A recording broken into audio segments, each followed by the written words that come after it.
Ladies and gentlemen, welcome back to another episode of Beginner Guitar Lessons. Today we're going to be doing a harmonic analysis of the song Fly Me to the Moon, most famously sung by Frank Sinatra. And the whole point of a harmonic analysis is to analyze the song from a theoretical level, looking at the key and the chords, how they all relate, and why certain decisions have been made to make the song sound whichever way it happens to sound.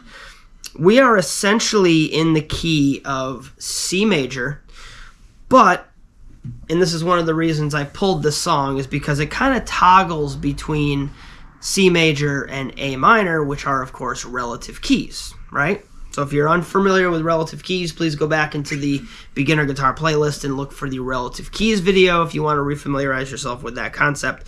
The bottom line here is that the uses chords from C major and also C major and A minor, and it's usually most notable to find the 5 chord of a particular key to know that that's what you're in. So we're just going to go through this. I'm not even going to bother playing it. We're just going to go through the chords one by one and discuss how they fall. All right, so we're in the key of C.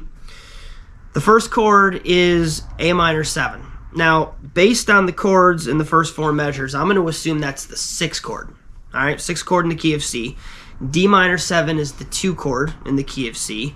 The G7, which is a huge giveaway, it's the 5 chord, it's the dominant chord in the key of C.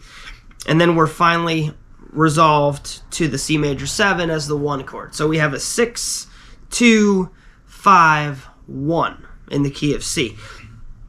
The really cool thing about the song is that it doesn't just stop there and repeat that over and over.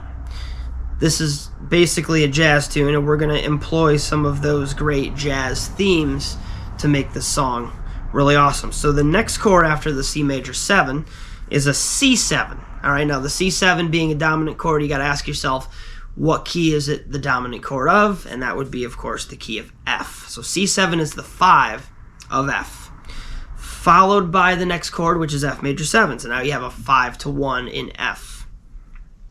The next chord is a B minor 7 flat 5, which is either the 7 chord in a major key or the 2 chord in a minor key. We're going to go with a 2 chord in the key of A minor because the chord that follows is E7, and E7 gives away the root, right? The E7's the 5, the root would be the A. All right, so we have a 2, 5, 1 in the key of A minor. We're then followed up quickly with an A7, which is another 5 chord. A lot of secondary dominant chords in this song so far. So far we've had the C7, the E7, and now we have an A7. That A7's the 5 of the key of D, or D minor. And we are followed up by a D minor 7. So it's the resolution point. That would actually be, based on the chord progression, that would be a 5 of 2. Because the D minor 7's the 2 chord in C, the A7's the 5. It's the 5 of 2. We're then followed up with a G7, which is also a 5. And then we quickly resolve that progression to C major 7.